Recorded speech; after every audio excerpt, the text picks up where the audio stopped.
지난주 새벽기도 말씀 중에 가나의 혼인잔치에 대한 내용을 나눈 적이 있습니다. 예수님의 어머니 마리아가요, 예수님의 때가 된 줄로 생각하고 혼인잔치에 아주 중요한 포도주가 떨어진 사실을 알고는 포도주가 떨어졌다는 사실을 알리죠. 사실 그것은 예수님께서 해결을 해달라는 얘기였어요. 그러니까 마리아가 이렇게 요청할 수 있었던 것은 얼마 전에 침례 요한에게 침례를 받으실 때 성령이 비둘기같이 내렸던 그것을 들었고, 또 예수님이 본격적으로 제자들을 세워가시는 것을 마리아가 알고 있었기 때문에 마리아가 생각할 때 이때가 이제 때가 되었다라고 생각했던 거예요. 그래서 이제 이 어려움을 예수님께서 능력으로, 권능으로 이 문제를 해결해 주십사 해서 부탁을 하죠. 그런데 예수님에게서부터 돌아온 답변은 내 때가 아직 이르지 아니하였나이다 라고 했습니다. 그리고 성경 말씀을 보면 곧 이어서 예수님께서 제자들에게, 하인들에게 물에 항아리에 물을 채워라 라고 이야기하죠. 그리고 조금 있다가 그 물을 떠서 갖다 줘라 라고 이야기하셨어요. 아니, 무슨 하나님의 때가 몇 분 전에는 때가 안 되고 몇 분 후에는 때가 됐을까, 이렇게 생각할 수도 있잖아요. 근데 그것은 아니고, 이것은 바로 어머니의 사사로운 부탁이 아니라 하나님이 주도하셔서 하나님의 뜻에 따라 행하시려고 했다라는 의미입니다. 그리고 어머니의 부탁에 의해서, 즉 인간의 통제를 받으시는 것을 거부한 것이었습니다. 그러니까 하나님이 주도하시는 것, 하나님의 뜻에 따라, 하나님의 섭리와 하나님의 타이밍에 따라 일하시는 것, 그래서 하나님의 뜻을 이루시려 하셨던 겁니다. 그리스도인들이 하나님을 믿는다는 것은요, 하나님께서 우리의 사건과 우리의 문제 속에 개입하셔서 해결해 주실 것을 신뢰하고 믿는 것을 말하는 것이 아닙니다. 바로 우리 인간이 창조주이신 하나님을 믿고 신뢰한다는 것은요, 우리 인간이 하나님의 창조주의 영역에 뛰어들어서 상관하거나 간섭하는 것이 아니라 바로 하나님의 주권을 인정하고 존중함으로 그분이 일하시는 것, 그분이 나를 통해서 이루실 일들을 신뢰하고 믿는 것이 믿음입니다. 내 문제를 해결해 주시고 우리 가정의 어려움을 해결해 주시는 것, 그래서 그것을 믿습니다. 믿음일 수 있어요. 그런데 더 근본적인 것은 하나님의 뜻이 이루어지기를 원하는 것, 신뢰하고 그것이 우리를 통해서, 우리 교회를 통해서, 우리 가정을 통해서, 나를 통해서 이루어질 것을, 이루실 것을 믿는 것이 믿음이라고 확신합니다. 나의 계획과 소원을 이루어 주실 분임을 믿고 의지하는 것이, 그래서 우리 이제 진정한 믿음이 이것만이 아니라는 것, 하나님의 뜻을 우리를 통해서 이루어 가실 것을 신뢰하고 믿는 이런 2022년이 되시기를 다시 한번 축복합니다. 그래서 올해는요, 우리 가정의 형편이 좀 나아지고, 또 내가 소망하고 야망했던 것들이 이루어지고 해결되고 그러는 한 해보다는 하나님의 뜻이 온전히 이루어지는 한 해를 만드실 주의 이름으로 축복합니다. 바로 이 말씀을 우리가 지난주에 함께 나누었죠. 하나님의 나라, 예수님께 40일 동안 부활하신 후 승천하시기까지 제자들을 만나고 말씀하신 일은 무엇 때문이다? 하나님의 나라를 말씀하시기 위해서입니다.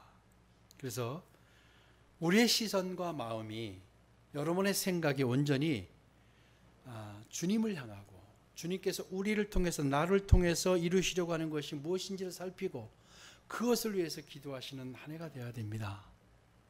조금 더 좋아지는 한 해가 아니라, 올해는 여러분이 생각에 1월달을 시작하시면서 하나님이 나를 통해서 일하시는 것을 많이 보고 싶다, 여러분 이렇게 돼야 됩니다. 여러분 다 그런 마음 갖고 계시죠? 하나님이 나를 통해서 일하시는 걸 더 보고 싶다.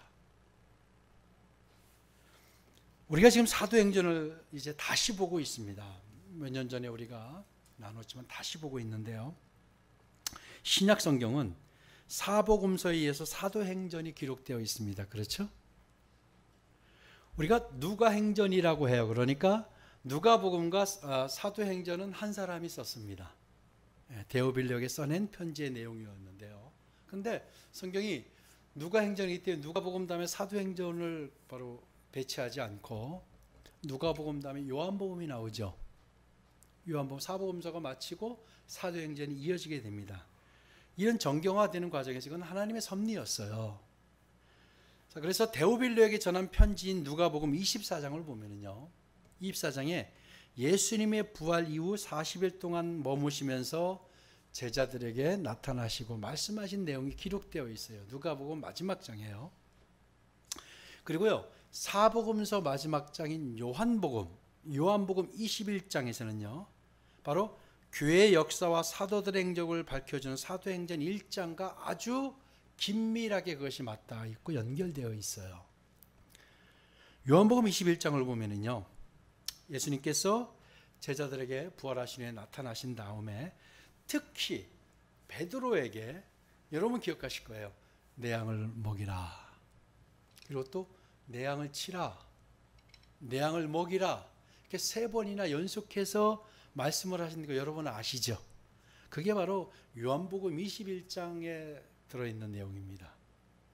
그리고 베드로가 순교할 것에 대해서 예수님께서 암시를 하세요. 그러면서 주님께서 나를 따르라 라고 명령을 하십니다. 나를 따르라. 요한복음 21장 19절을 한번 보실까요? 요한복음 21장 19절. 이 말씀을 하시면 베드로가 어떤 것을 죽음으로 하나님께 영광을 돌릴 것을 가리키십니다. 이 말씀을 하시고 베드로에게 이르시되 나를 따르라 하시니. 자, 그러면 이제 예수님께서 이 말씀을 하셨어요. 나를 따르라 라고 하셨으면 베드로가 네, 따르겠습니다. 그리고 베드로가 이렇게 따랐다라고 성경에 나오는 것이 자연스러울 텐데요. 그런데 웬일인지 그렇게 나오지, 그 이야기가 나오지 않고 성경에 뭐냐면 베드로가요, 느닷없이 요한의 앞날에 대해서 물어요. 예수님께. 요한의 앞날. 아마 베드로는, 왜냐하면 요한이 마지막 만찬에서도 주님 옆에서 이렇게 몸을 기대고 말하고, 이게 좀 마음이 많이 불편했던 것 같아요. 요한이, 베드로가 이게 수제자라고 하는데 예수님이 요한을 또 많이 사랑하셨던 것 같고, 아마 모르겠어요. 왠지 모르겠는데, 그래서 그 말씀을 하셔, 자기 순교할 것을 얘기하시고 나를 따르라 했는데 요한은 어떻게 돼요? 요한의 미래에 대해서 궁금했던 것 같아요. 그래서 자, 그게 바로 오늘 요한복음 21장 20절 21절입니다. 한번 보실까요?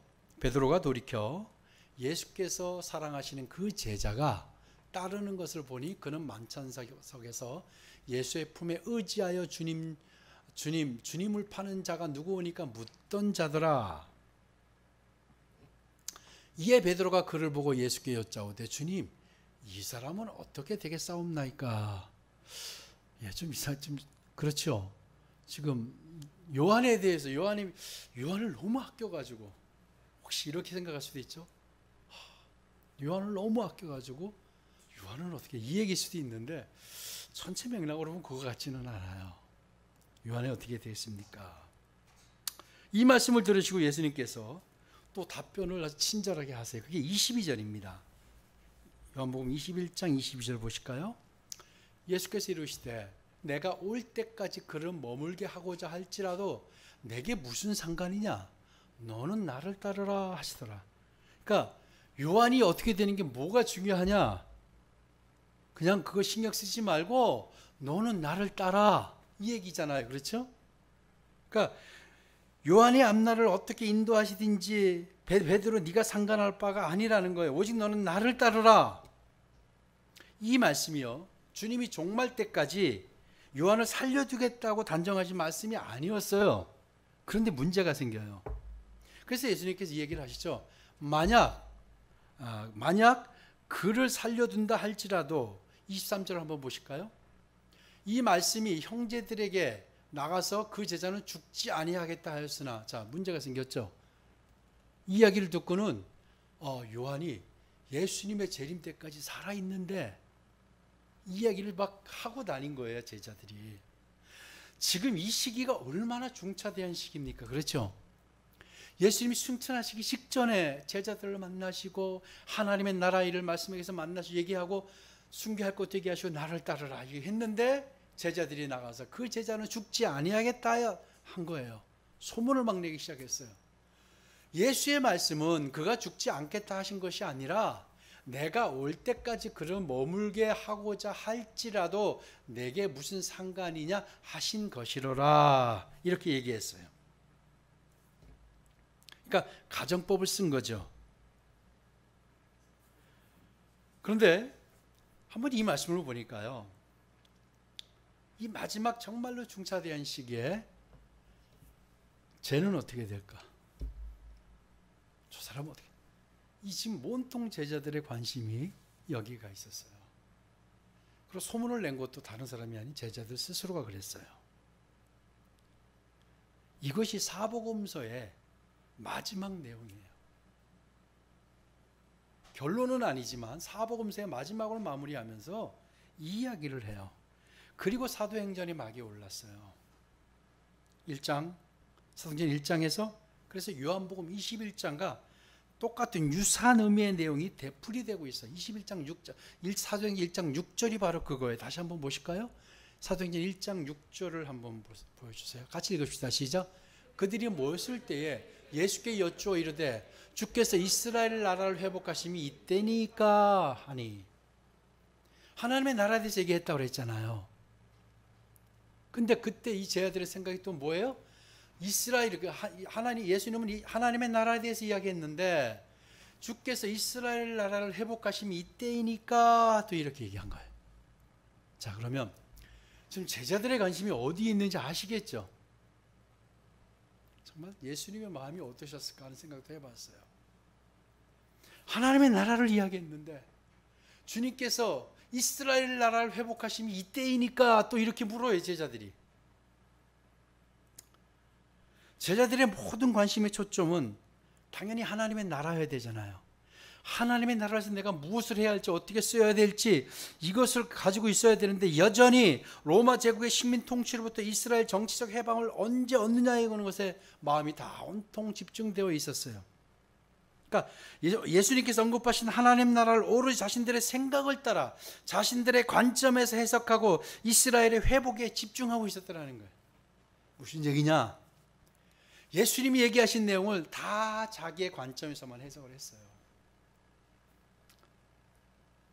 여러분, 이게요, 남의 얘기가 아니에요. 보니까 그렇게 끊임없이 하나님이 우리를 또 이렇게 말씀하시는데 그 말씀을 우리가 어떻게 해석을 하세요? 내 관점에서 해석을 해요. 항상 우리 메시지가 이렇게 전달이 되고 선포가 돼도 그게 다 내 생각, 내 환경, 내 생각에 의해서 다 적용을 해요. 내 관점에서 보는 거예요. 하나님의 나라. 그런데 지금 더 시급한 게 뭐냐면 내 문제예요. 그렇죠? 내 가정이에요. 내 앞날이에요.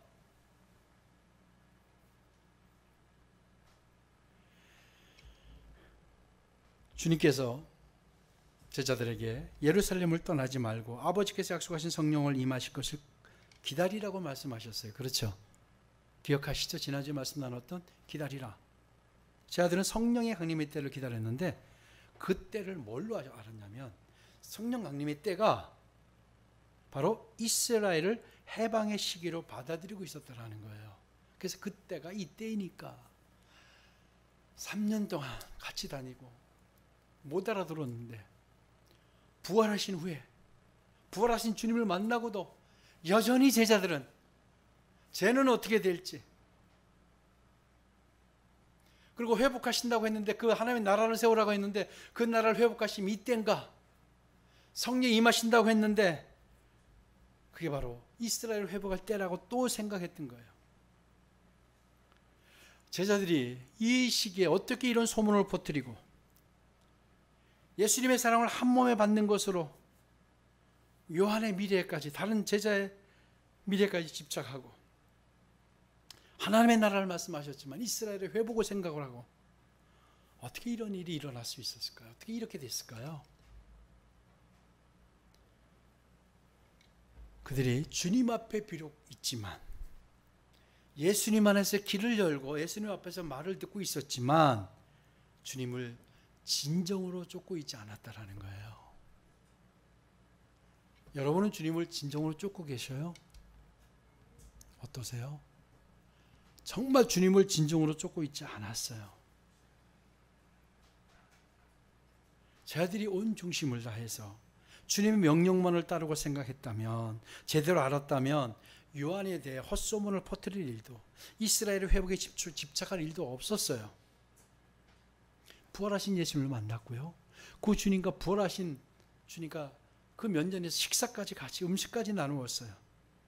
그런데도 여전히 현실의 문제, 또 자신의 문제, 자신들에게만 골몰했던 것이 바로 사도행전 1장에 고스란히 설명이 되고 있는 거예요.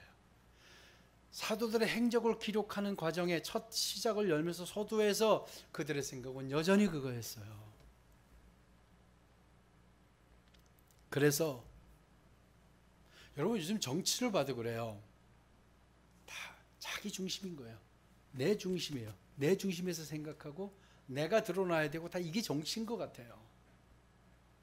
말은 국민을 얘기하고 말은 나라의 미래를 얘기하지만, 그런데요 우리의 삶도 똑같아요. 보니까 하나님 나라, 여러분 여기 왜 앉아 계시는 거예요? 왜 앉아 계세요? 하나님 나라 세우려고 하는 거예요. 그렇죠? 근데 여러분의 생각의 대부분은 어디가 있어요? 하나님의 나라를 내 문제에 결부해서 어떻게 풀어가지, 내가 하고 내 문제, 내 환경, 내 어려움을 이렇게 하면 하나님이 도와주실 거야. 이게 문제가 해결이 안 되는 근본 원인이라는 걸 생각해 보셨나요? 그 관계없이, 하나님의 내 상황과 관계없이 하나님의 나라에 초점을 맞추는 거예요. 그걸 말씀하시는 거예요. 그래서 사도행전의 서두에서 이렇게 아직도 정신 차리고 있지 못한 이 제자들에게, 이 이스라엘 독립에만 집착하는 제자들에게 주님께서 이렇게 말씀하신 내용을 사도행전에서 기록하고 있는 거예요. 1장 7절 8절을 우리 같이 읽읍시다. 시작.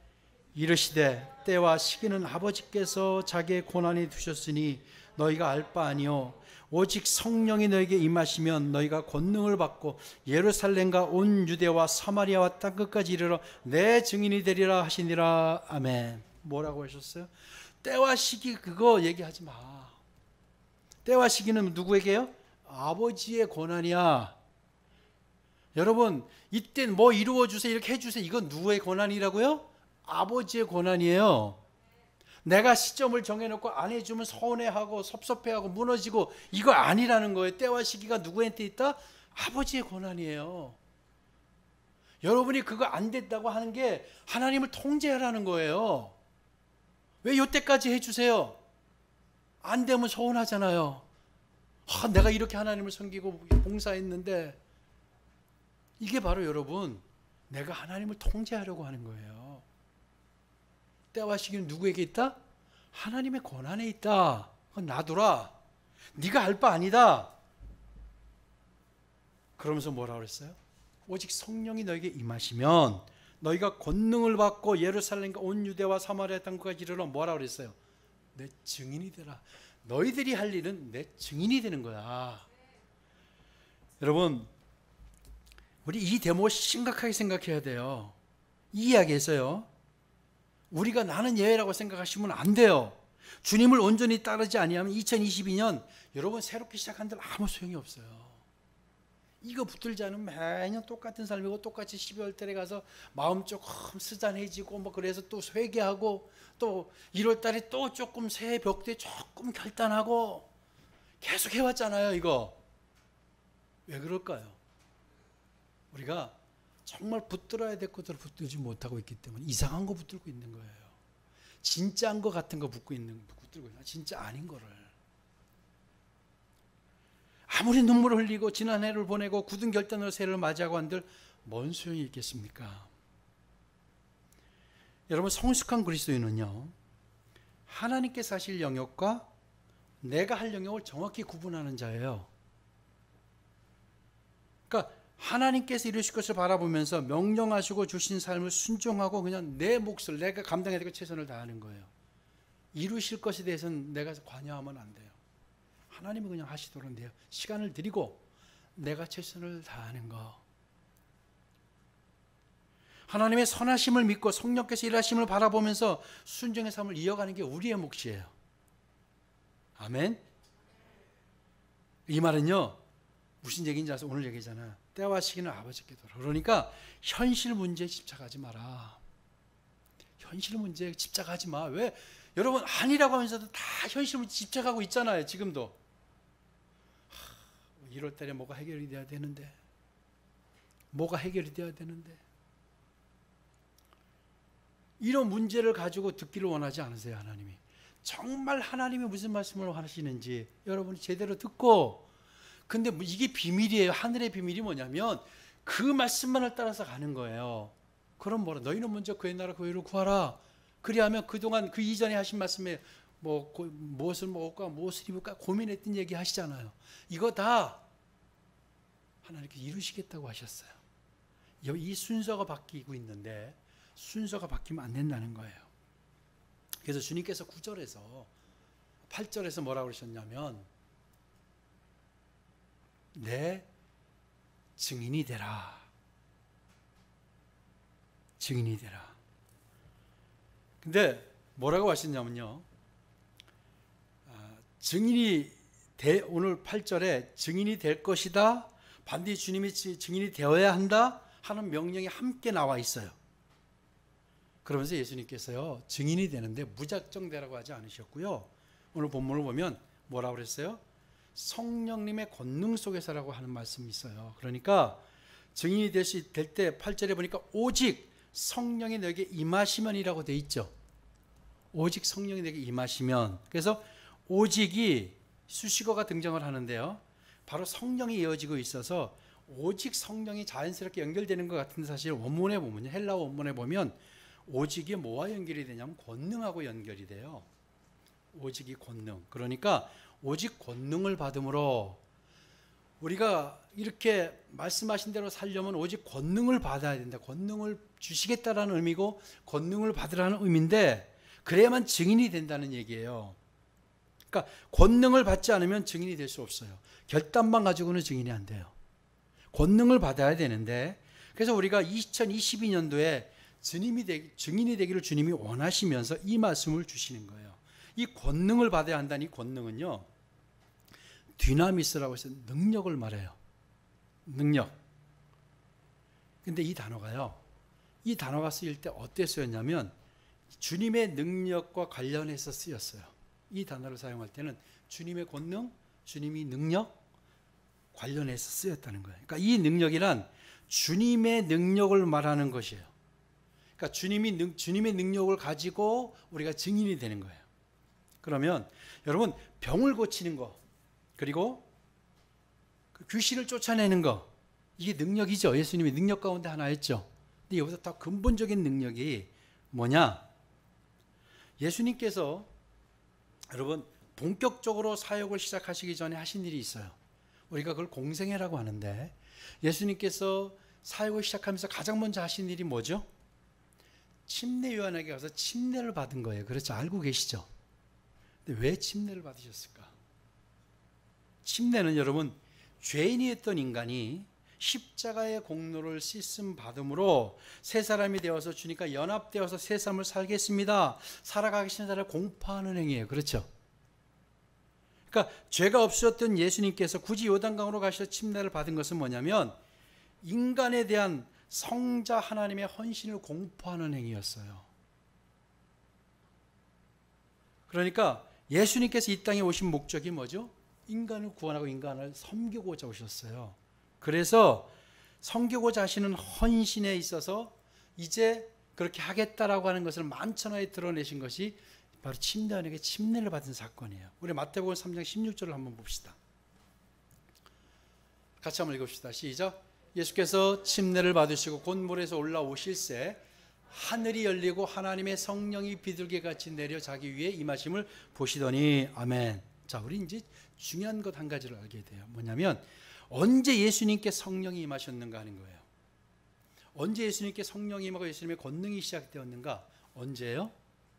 바로 헌신을 공포하시려고 침례를 받으신 후에 성령이 임했어요. 그렇죠? 성령이 비둘기같이 임했어요. 무슨 얘기냐? 헌신할 때, 헌신을 시작할 때 권능이 임하는 거예요. 주님의 능력이 언제 임하느냐? 결단만 하는 게 아니라 헌신을 시작할 때 주님의 능력이 임하는 거예요. 주님의 권능이 임하는 거예요. 바로 이것이 헌신의 권능, 헌신의 능력이 바로 주님의 능력이 시작되는 거예요. 그러니까 불안한 미래와 어려운 문제 앞에서 주님을 믿고 의지하는 것을 결단하는 것보다 더 중요한 것은 이 예수님의 주님의 능력을 얻어야 되는데, 그 능력이 어디서부터 임했다? 헌신에부터 임했다. 여러분, 헌신이 뭔가요? 봉사하는 것? 예, 그것도 헌신이 있습니다. 헌신은 나를 내려놓는 거예요. 그렇죠? 나를 부인하는 거예요. 헌신은 나를 부인하고 예수님께서 헌신하니까 인간을 섬기기 위해서 가장 낮은 자리에 오신 것이 헌신이죠. 예수님께서 이 땅에 오신 것이 헌신이에요. 아멘. 그리고 침례를 받으러 가셔서 침례 받은 것이 헌신이에요. 그러니까 자신을 낮추는 것. 자, 사람들에게 자신을 낮추는 게 헌신이기도 하지만 여기서 말하는 헌신은 주님께 자신을 낮추는, 온전히 낮추라는 거예요. 주님께 온전히 나를 내려놓고 내 능력으로 하지 말라는 거예요. 나를 낮추고 주님이 주인 대신 주님의 주권을 내어드리는, 이것이 헌신이에요. 근데 여러분, 이게 아니면 능력이 시작이 되지 않는 거예요. 그러니까 여러분, 올 한 해 시작하면서 헌신을 이제 시작하시기 바랍니다. 결단하셨죠? 첫 주에 헌신을 시작하시는 거예요. 뭐라고요? 나를 온전히 다 포기하고 내려놓는가. 이것이 능력이 되는 거예요. 힘을 길러서 능력이 되는 게 아니라 뭐라고요? 나를 내려놓는 거, 나를 낮추는 거, 이것이 능력이 되는 거예요. 예수님께서도 자신이 헌신하셨을 때 성령이 비둘기같이 임하는 거예요. 그러니까 올 한 해 여러분이 승리하고 하나님의 나라를 세우고 여러분이 정말로 그 사명을 감당할 수 있는 방법은 헌신을 시작하셔야 돼요. 자, 이제 예배팀도 하고 그 다음에 예배 위원도 하고 이런 것도 물론 있겠지만 뭐라고요? 철저하게 나를 주님 앞에 가려야 돼요. 여러분의 삶이 내 중심으로 돌아가면 안 돼요. 여러분 알고 계시죠? 근데 그게 참 어려워요. 내 중심. 우리가 지난번에 우리 왕의 제정학기를 들으면서 뭐라고 했어요? 이것이 몇 가지에 부합되는가? 그러니까 이것이 하나님을 위한 길인가? 하나님 기뻐하실 일인가? 이 기준을 우리가 두는 거예요. 이게 바로 헌신입니다. 헌신이 봉사하는 게 헌신이 아니고 뭐가 헌신이라고요? 이것이 하나님 뜻에 맞는가? 살피는 거. 그리고 하나님께 나를 자꾸 낮추는 거. 내 중심에서 자꾸 하나님 중심으로 가는 거. 우리가 살아보면 내 중심으로 살 수밖에 없어요. 구조가 그래요. 우리의 삶의 구조가. 그런데 하나님 그렇게 살지 말라고 하시는 거예요. 왜? 이미 우리가 세상에 물들어 있어서 세상의 악이 우리를 지배하고 있기 때문에 내 중심으로 살아가는 거예요. 하나님은, 예수님은 오늘도 헌신하라. 헌신해야 증인이 되는 거예요. 그냥 증인이 될 수가 없어요. 그래서 이 새벽도에 주님께 사도행전을 통해서 우리에게 헌신을 다시 시작하라는 거예요. 자꾸 나를 내려놓는 거. 이제 나를 위한 헌신, 문제 해결을 위한 헌신이 아니라, 잘 기억하세요. 근데 그 헌신이 나를 위한 헌신이 돼서는 안 돼요. 뭘 하나님께 얻어내기 위해서 하는 헌신 말고 온전히 하나님의 뜻이 나를 통해서 흘러가고 나를 통해서 풀려가도록 그렇게 내어드리는 거. 이게 정말로 궁극적으로 주님이 원하시는 삶이에요. 하나님은 항상 어떻게 일하시냐면 사람을 통해서 일을 하세요. 오늘도 하나님은 하나님이 사용하실 도구를 찾고 계세요. 통로를 찾고 계세요. 그걸 오늘 말씀은 헌신이라고 이야기하고 있어요.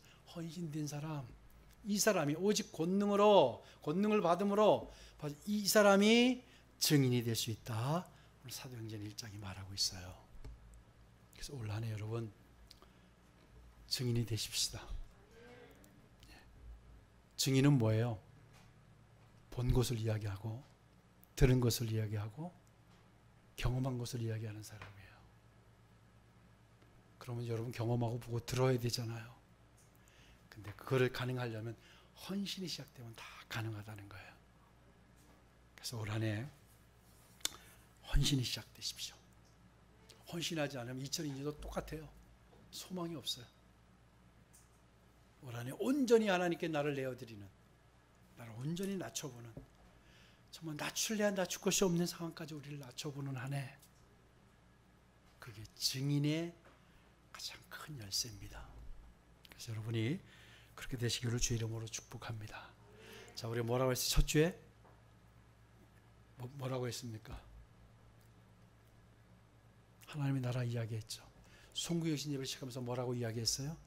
땅의 것 생각하지 않고 위의 것을 생각하자. 하나님 나라 생각하자. 헌신을 시작하자. 이게 새해 하나님 우리에게 주시는 말씀이에요. 이 말씀 붙들고 올 1년을 여러분 승리하시길 주 이름으로 축복합니다.